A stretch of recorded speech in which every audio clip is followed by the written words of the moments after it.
They say people never forget how you made them feel. That night at the plaza, I finally understood why.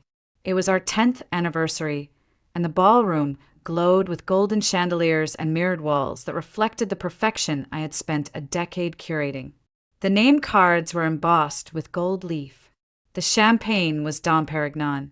The string quartet played Clair de Lune. I wore the same perfume I did on our wedding day. And Daniel wore the same smug smile he always did when all eyes were on him. 80 guests, all from the city's highest circles, turned their chairs as my husband, my perfect husband, raised his glass and tapped it gently. To love, to family, to 10 incredible years, someone whispered expectantly at the next table. Daniel cleared his throat. Thank you for coming tonight, he began, voice smooth, rehearsed. A decade of marriage is a lifetime of memories, and I think it's time I was honest. His voice dipped. People leaned in, mistaking drama for sentiment. He looked at me and smirked. Victoria, you've disgusted me since our wedding night. A wine glass slipped from someone's hand. There was a gasp. My mother covered her mouth. Someone laughed nervously. Daniel stood tall, reveling in the horror. 10 years I've tolerated this cold, insipid facade, played the role of a loving husband. But tonight, I'm done pretending. He didn't even finish the thought, because I stood up, smoothed the folds of my champagne-colored dress, and turned calmly to the AV technician near the stage. I gave him the nod we had practiced. The lights dimmed. The projector screen behind the band flared to life. The strings stopped mid-phrase, their final note hanging in the air like smoke. What the hell is this? Daniel muttered. His glass trembled slightly in his hand. I didn't answer. I didn't need to. The screen flickered, then cut to black, and in gold serif letters it read, 10 years of happiness. The irony wasn't lost on anyone.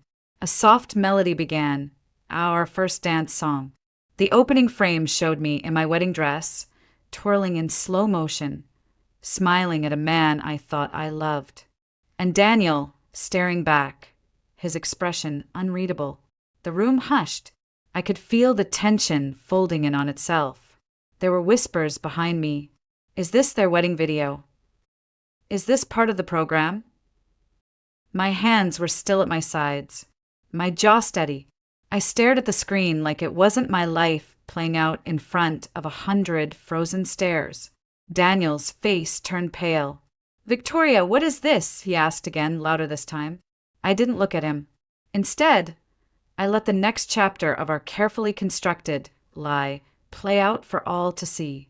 What he didn't know, what no one knew, was that this wasn't just a montage, it was an indictment. And we were just getting started. 3 days before the anniversary, I came home early with a migraine. That morning had started like any other. Coffee in the Langford kitchen. Chloe heading off to school. Daniel halfway through some business call with his assistant. I told him I wasn't feeling well, and he barely looked up. Go rest, he mumbled, scrolling through his phone. I returned around noon.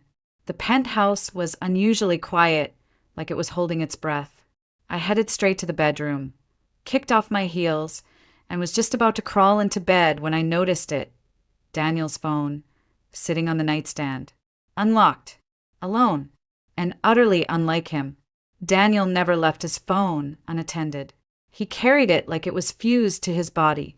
I stared at it for a few seconds too long. Then I picked it up. The screen lit up instantly.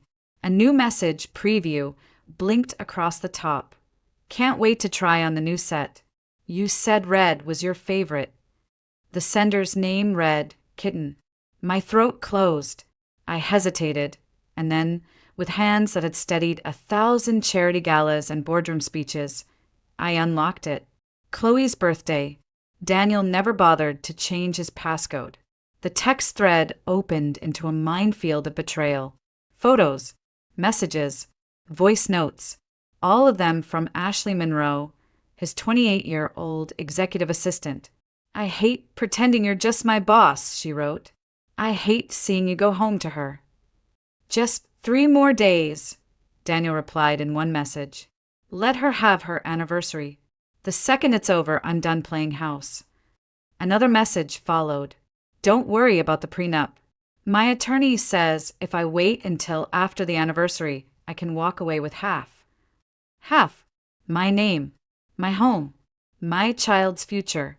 I sank onto the edge of the bed, the phone clutched in my hand like it was burning through my skin. The photographs. Daniel and Ashley at the Four Seasons. In his office after hours. One of them in what I recognized as my robe. I didn't cry, not then. I just felt something inside me shift, like a door slamming shut in a house I didn't realize was haunted. The next morning, I met someone for coffee.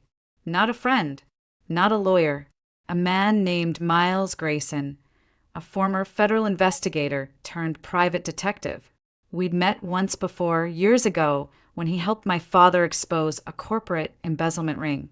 I told him everything, quietly, methodically, like I was reciting someone else's life. He listened without interruption, only nodding now and then. So, what do you want exactly? He asked finally, pen poised over his notepad. I looked him in the eye and said, I want proof. I want timelines. I want photos, locations, conversations, everything. He leaned back, tapping his pen against the table. That'll cost you, he said. Money's not a problem, I replied. This isn't just about divorce. This is about exposure.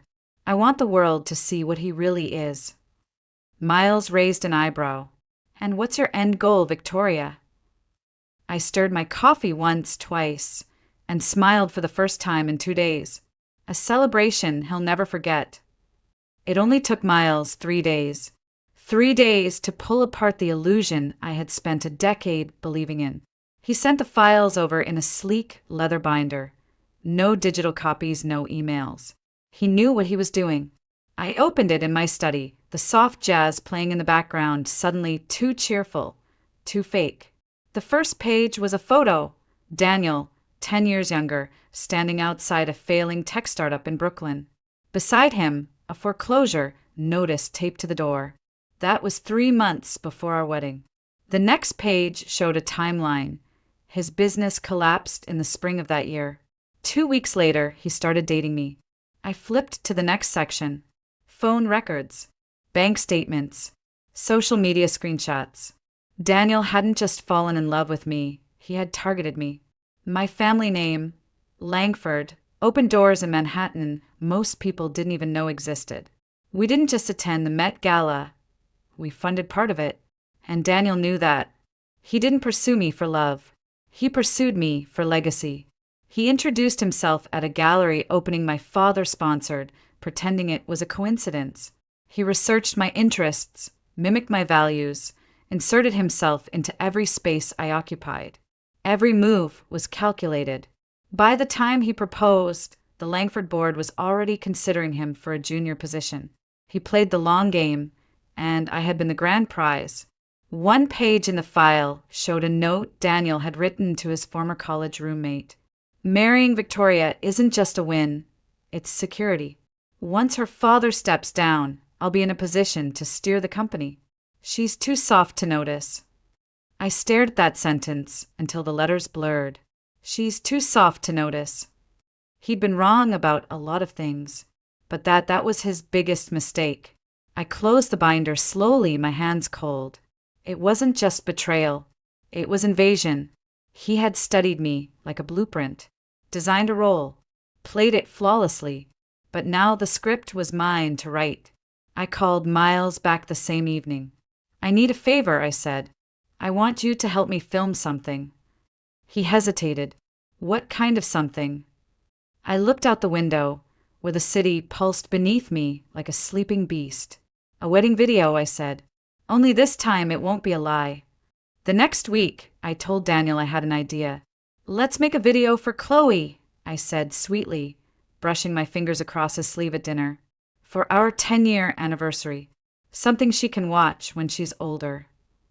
He raised an eyebrow. A documentary? Something like that, I said. Us talking about love, about family, about how we made it this far. He grinned, arrogant as ever. Finally embracing the public image? Exactly, I whispered. Exactly. He never noticed the camera angles were too professional. He never questioned the sound guy's background in courtroom surveillance. And he definitely never noticed that Chloe wasn't home anymore. I had already moved her to my mother's estate in Connecticut, far from the storm I was about to unleash. The morning of the anniversary, I stood in front of the mirror in my dressing room at the plaza and practiced my smile. Not the soft one I used at charity luncheons.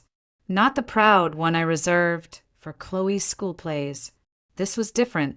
This was the smile of a woman who had finally stopped apologizing for being too patient, too trusting, too blind. The smile of a woman who knew exactly what she was doing. I touched up my lipstick and smoothed my gown. The stylist hovered nearby, fussing over the hem. "You look radiant," she said. I nodded, not really hearing her. Somewhere beneath us, the ballroom was being prepared. Gold-trimmed name cards, lavender and white peonies, the Langford crest carved into an ice sculpture. Everything Daniel ever wanted. Everything he believed was still his. When I stepped into the hall, Daniel was already there, sipping champagne with Ashley. Of course he brought her. I had insisted. "She's part of your team," I had said innocently. "It's only fair." Ashley wore a red satin dress, too tight for the occasion. She clung to his arm like a trophy. They looked rehearsed, like they had practiced their betrayal. I didn't flinch. I greeted them like a hostess should. "You made it," I said warmly. Ashley blinked. Daniel narrowed his eyes. "You look different," he said slowly. "Lighter," I replied. "It must be the lighting." We made our way to the head table. My parents sat nearby, my mother giving me a searching look. She had noticed the shift. She didn't know everything, but she knew enough to stay quiet. Chloe wasn't there, of course. I had told everyone she was spending the night at her grandparents'. I didn't want her to see what was coming. Not yet. The pianist began to play, and Daniel stood up for his toast, the same one he always delivered, just polished for the occasion. Except this time he couldn't finish it, because the lights dimmed. The projector flared to life, and the video began. Not the sweet montage he expected, but the first crack in the porcelain mask he wore. The guests turned in their chairs. Daniel froze mid-sentence. On screen, he appeared 10 years younger, sitting in a cheap suit, laughing into the camera. "Of course I married her," he said. "You think I'd pass up a Langford?" Laughter. Clinking glasses. A younger Daniel continued. "Her dad's practically a god in Manhattan. She's sweet, naive, the kind of woman who says yes before she asks what she's signing." The room fell silent. Someone gasped. Someone else dropped a fork. Daniel's face twisted. "Victoria, turn it off," he growled. But I stayed seated, eyes on the screen. "This is your moment, darling," I said softly. "Enjoy it." The clip ended. A new one began, this time the hotel surveillance footage. Daniel and Ashley. Their laughter in the hallway. A stolen kiss in the elevator. The timestamp? Last Tuesday, hours after he told me he was in D.C. for meetings. His lies weren't just exposed, they were immortalized. He reached for the remote. It wasn't there. Because I had it. Because I controlled everything now. The video cut to black. For a moment, the ballroom was frozen in that strange, echoing silence where shame has nowhere to hide. Then the screen lit up again, this time with a softer tone. A bedroom, dim evening light, and Chloe sitting cross-legged on her bed, holding a stuffed fox in her lap. "Mommy, when is Daddy coming home?" she asked the camera. My voice off-screen gently responded, "He's working late tonight, sweetie." Chloe frowned. "He's always working late. Does he not like being here?" There was no script, no edits, just truth, captured in a moment I had once tried to forget. Gasps rippled through the room. I saw my mother turn away, one hand to her heart.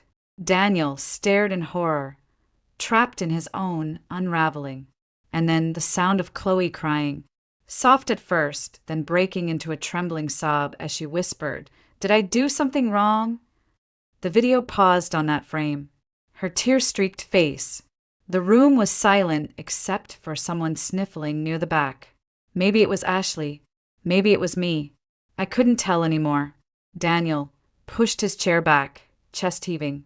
"This is disgusting," he barked. "You're using our daughter." "Don't," I said, standing now, voice calm but cutting. "Don't you dare say her name like she's just a prop in your story. She's the only reason I waited this long." He tried to speak, but I raised my hand and the final clip began playing. It was Daniel again, this time in an upscale office, whispering into a phone. "No, she won't see it coming," he said. "Once the paperwork is filed, I'll freeze the accounts.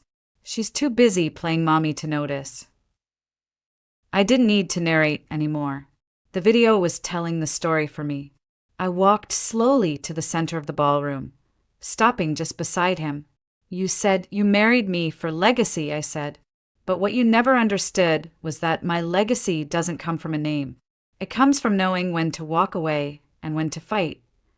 I reached into my clutch and pulled out a single envelope. Sleek, heavy.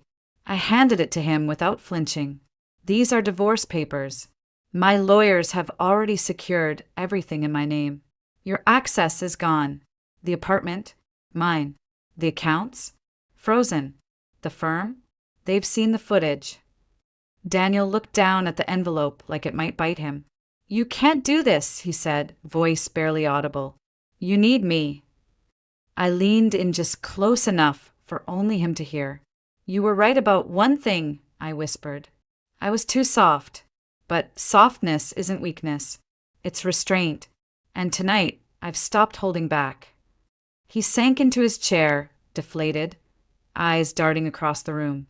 No one looked at him, not even Ashley, especially not Ashley, who was quietly backing toward the exit, her face white as the table linens.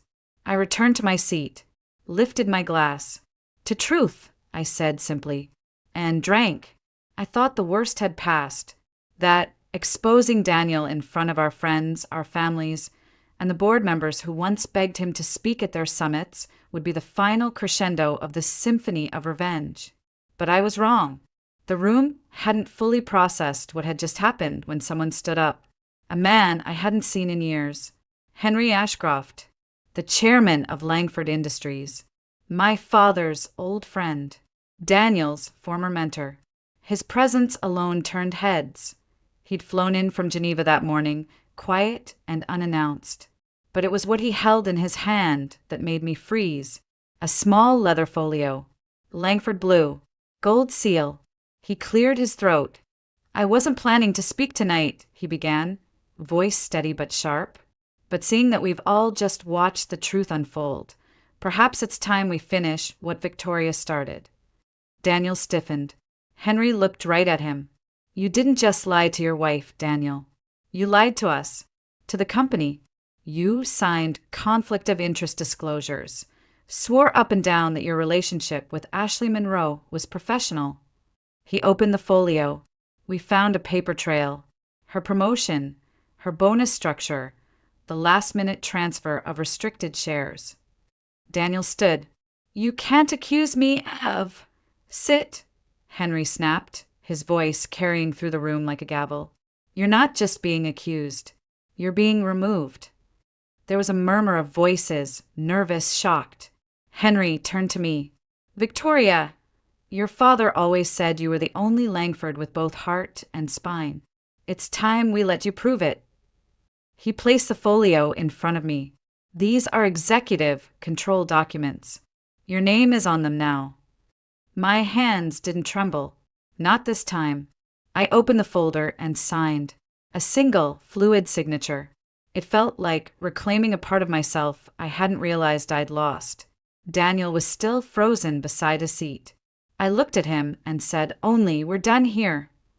But the night wasn't finished with him, because just as the guests began to stir, preparing to leave the wreckage behind, a uniformed officer stepped through the side entrance. Another followed, then two more. The guests parted like water. Daniel Langford, One officer said, "We need you to come with us." Daniel laughed, sharp, bitter. For what? A bad marriage. The officer didn't flinch. Fraud, insider trading, misuse of company funds. A second later, they cuffed him right there, in front of everyone he had once manipulated, charmed, and fooled. Ashley gasped. Wait, what? No, this isn't. But no one was listening. Not to her. Not to him. The ballroom emptied slowly, some people whispering, others just walking out in silence. The string quartet never resumed. The ice sculpture began to melt. The celebration had ended, but something else had begun. I stood quietly at the center of it all, feeling the weight of every step that had brought me here. And then I turned and walked away. In the days that followed, the silence I expected never came. Weeks passed, but the storm only evolved. I thought the next morning would feel like silence, like a calm after the storm. But instead, it was louder than the gala had ever been. My phone buzzed nonstop. News alerts, missed calls, board members, reporters, even distant cousins who'd never invited me to their weddings. Every headline screamed the same thing in different fonts.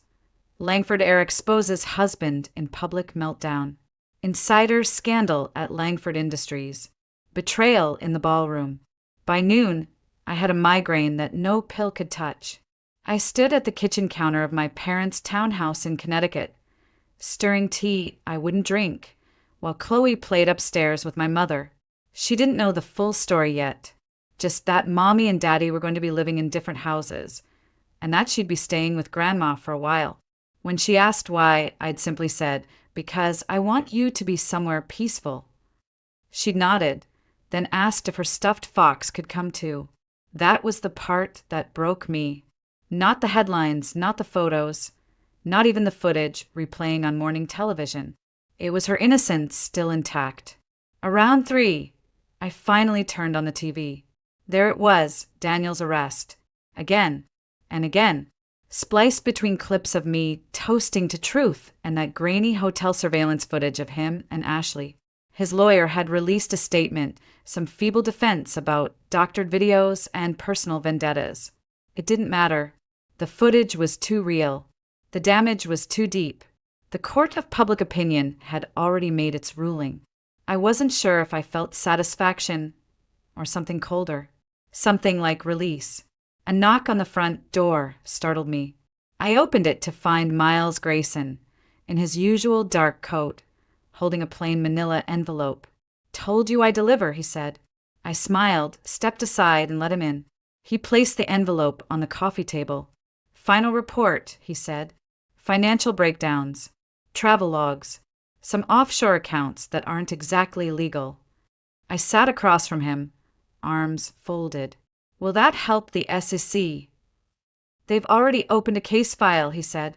"You might get your day in court. Or 10. I looked out the window, where the trees had begun to shed their gold and crimson leaves. Autumn had always been my father's favorite season. "You ever get tired of seeing people unravel?" I asked. Miles chuckled softly. "Not really, but I do like seeing someone hold the thread for once." He stood ready to leave.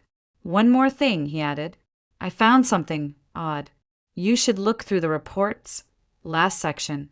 Page 42. Then he was gone. No explanation. Just that cryptic note. I waited until Chloe was asleep. Waited until the house was quiet. Then I opened the envelope. Flipped past the names, the numbers, the photos, until I found it, page 42. And that's when I saw it, a scanned copy of a letter, dated 2 years before our wedding, written by Daniel, addressed to someone named Lillian Carter. The subject line, premarital agreement strategy. My blood ran cold. I stared at the letter long after the words stopped making sense. Lillian Carter. The name wasn't unfamiliar. In fact, it was painfully familiar. She'd been part of my world once, distant but always present. She worked in my father's legal division, a sharp, poised woman who never stayed long at company events, but always seemed to know everything before anyone else. She had a quiet power about her, the kind that could hide knives behind smiles. When Daniel and I were newly engaged, she handled our prenup. I barely paid attention back then, too busy choosing flowers, table linens, and imagining a perfect life. But the letter Miles had found wasn't professional. It was personal, intimate. It opened with "Dearest Lily" and closed with "Yours, always D." In it, Daniel laid out a plan, cold, clinical, strategic. He detailed how marrying into the Langford name would secure access to internal investments, how he would keep Victoria satisfied long enough to gain power of signature. He even referenced our future child. One heir will seal the bond. After that, we'll see. I dropped the paper. My hands were shaking. I hadn't just been betrayed by a husband. I'd been used by an entire arrangement. Lillian had helped him. She'd sat across from me in boardrooms, shook my hand with polished nails, and looked me in the eye while plotting to make me a pawn. For a brief moment, I couldn't breathe. My whole marriage, my whole motherhood, had been built on a foundation they engineered. The next morning, I met Miles again, this time in a cafe on the Upper East Side, away from cameras and whispers. I slid the letter across the table. "What do you know about her?"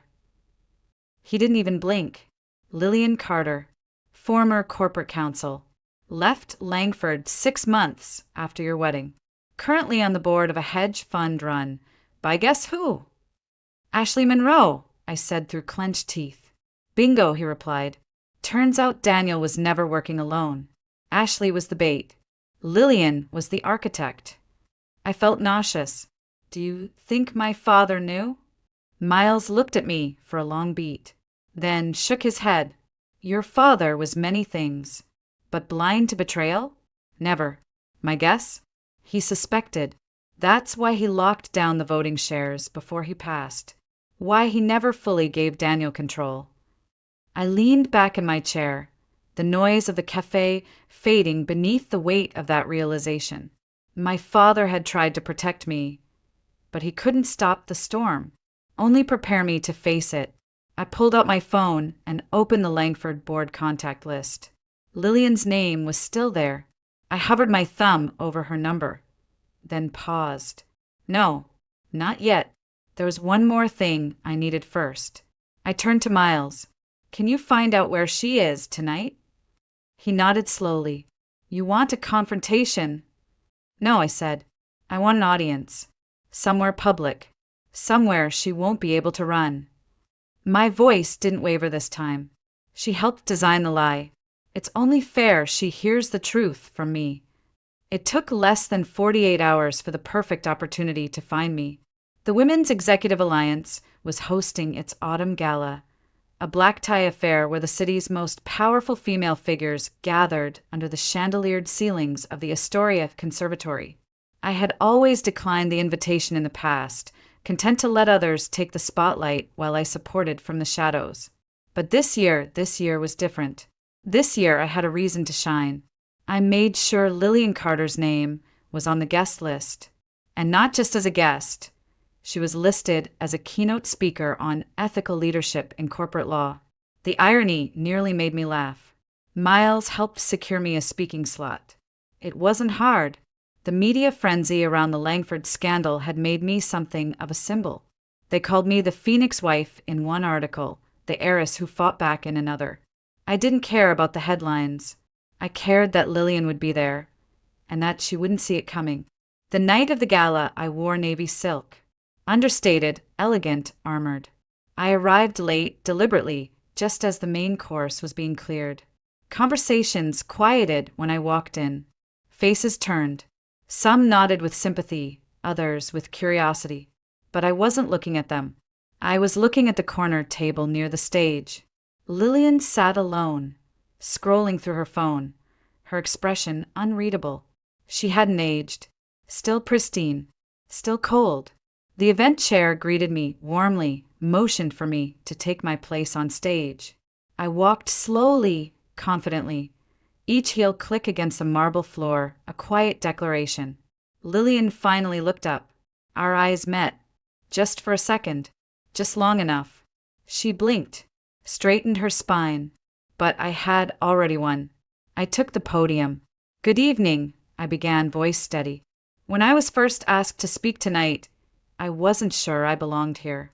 After all, for years I let other people shape my narrative, my career, my marriage, my silence. But recent events have taught me something. That being a woman in power doesn't just mean holding a title. It means holding your ground, especially when the ground beneath you is designed to collapse." Lillian's fork paused midair. The room held its breath. I was married to a man who promised forever, while planning my undoing before we even exchanged vows. He didn't act alone. He had help. Legal help. Trusted help. My voice sharpened. But you see, the thing about trust is it's louder when it breaks. And in my case, it broke so loudly the entire city heard. There was a murmur of understanding, a shifting of weight. Lillian's face was pale now. She reached for her glass with a hand that trembled slightly. I looked straight at her. To those who sit beside us and plan our downfall, to those who write our names in contracts while erasing our dignity, we see you now. And seeing is the first step to justice. I closed the speech with a soft thank you. The applause that followed wasn't thunderous. It was sharp, controlled, precise, like a verdict. I didn't linger after the speech. I didn't need to. The silence on Lillian's face spoke volumes. The gala went on around her, but she never approached me, never said a word, just sat there, brittle behind a glass of untouched wine. I left the conservatory without looking back, stepped into the cool night air, and finally exhaled. The next morning, I received a call from James, my father's former attorney. "There's something I need to show you," he said, his voice unusually tight. "Something your father left behind." My stomach clenched. Left behind where? In the vault, the one under his old office at Langford. I hadn't been there since the funeral, not since the board swept in and Daniel pretended to mourn while quietly lobbying for control. But now I had the keys, and I wasn't just walking into that office as a daughter, I was walking in as the CEO. The vault was colder than I remembered. Steel walls, dust-covered shelves. James led me to a safety deposit drawer labeled only with a single initial, V. Inside was a small leather box, and within it an envelope, sealed, dated 6 months before my wedding. The handwriting was unmistakably my father's. "Victoria, if you're reading this," then something I feared has come to pass. I suspected Daniel wasn't who he claimed to be. I didn't know how deep the manipulation went, but I saw enough. Enough to take precautions. Enough to prepare you. You'll find attached 2 things. 1, the full breakdown of the prenuptial agreement I rewrote, one you never signed, but he did. It voids his claims to your inheritance. And 2, the name of the person who helped me uncover his plans. I paused, heart pounding. Inside the envelope was a document, folded with surgical precision. The prenup, ironclad, clear as day, and stapled to the back, a business card. Miles Grayson, Private Investigations. I laughed, out loud, alone in that vault. "You old fox," I whispered. "You knew." It hadn't been coincidence that Miles found his way to me. My father had sent him, years ago, had left behind a trail of protection disguised as distance. I blinked back tears. All this time, I thought I'd been walking into the fire alone. But my father had already laid the escape route in stone. As I drove home, I thought of Chloe, of the woman I was becoming for her, of the legacy I wanted her to inherit, not money, not property, but the unshakable belief that dignity was worth fighting for, and that silence wasn't the same as strength. It was time to close the circle. I sat down at my desk that evening and began to write. Not a legal document, not a press statement, a letter, one my daughter would read someday, one that would begin simply, "Chloe, here's what your father did, and here's how we rose from it." The weeks that followed were anything but peaceful. The media storm didn't calm, it evolved. Daniel's face was everywhere, now framed in courtroom sketches and news tickers that read, "Former CFO indicted." Ashley vanished from the public eye. Rumors swirled of her resignation, of a plea deal, of panic. Lillian quietly stepped down from every board she held a seat on, citing personal reasons. I never heard from her again. I didn't need to. Some endings don't require confrontation, just exposure. But closure, true closure, isn't the absence of noise. It's what you hear when the noise fades. Eventually, I found us a new place downtown, a quiet apartment with wide windows and no ghosts. For me, it was the sound of Chloe's laughter echoing through our new apartment. It was the silence between emails from the board. Not tension, but trust. It was the first time I stood in the Langford executive office, looked out the windows my father once did, and didn't feel like an imposter. One rainy afternoon, Miles dropped by unannounced, holding a white envelope. "Last piece of the puzzle," he said. "It's from a source inside the DA's office. They wanted you to have it." Inside was a copy of Daniel's plea statement, not for public release. Just one line stood out. I thought I could outsmart her. I never thought she'd fight back. I folded it, slid it into the back of my journal. That's all it was now. A footnote in the story of a man who underestimated the wrong woman. There would be court hearings, depositions, years of cleanup, but emotionally, spiritually, I was already done. I spent a Saturday morning helping Chloe paint a mural on the wall of her bedroom. Foxes and forests and stars. She asked if she could invite Grandma to see it. Of course, I said. My mother had grown quieter lately, less critical, more present. Maybe she saw now what she hadn't seen then. Or maybe losing the illusion of Daniel had finally opened her eyes. Either way, the past didn't hold as much weight as it once did. A few days later, I returned to the conservatory, not for revenge, not for spectacle, but for a small charity dinner. One of the organizers leaned in and whispered, "They're still talking about that speech you gave, the one where you didn't name names, but everyone felt it anyway." I smiled politely. "That wasn't a speech," I said. "That was a beginning." And it was the beginning of a life not defined by betrayal, but by reclamation. Of a woman not broken by deception, but sharpened by it. Of a daughter who finally understood the depth of her father's love. And a mother who would teach her own child what legacy truly meant. As I walked home that night under a quiet sky, the city lights reflecting in puddles at my feet, I realized something. Justice isn't always loud. But healing? Healing is thunderous. It ripples through generations. And sometimes the sweetest revenge is simply this. You get to live free, while they drown in the ruins they built for you. If there's one thing I've learned from all of this, it's that betrayal doesn't define you. Your response to it does. I used to think strength meant staying silent, enduring, not making waves. But now I know real strength is speaking up, walking away, and rebuilding on your own terms. Sometimes the people closest to us will weaponize our kindness. They'll test the limits of our love, confuse loyalty with submission, and assume we'll always choose peace over truth. But we don't owe anyone our silence, especially not those who tried to erase us. To anyone listening who's been lied to, underestimated, or made to feel small, you're not alone. You are not weak for believing the best in people, but you are powerful for choosing yourself when they stop deserving your trust. Revenge doesn't always come with shouting or spectacle. Sometimes it looks like peace, like dignity, like success that no one can steal, and the quiet confidence of knowing you survived and came out stronger. Because the best revenge isn't destruction. It's becoming everything they said you'd never be and doing it without them.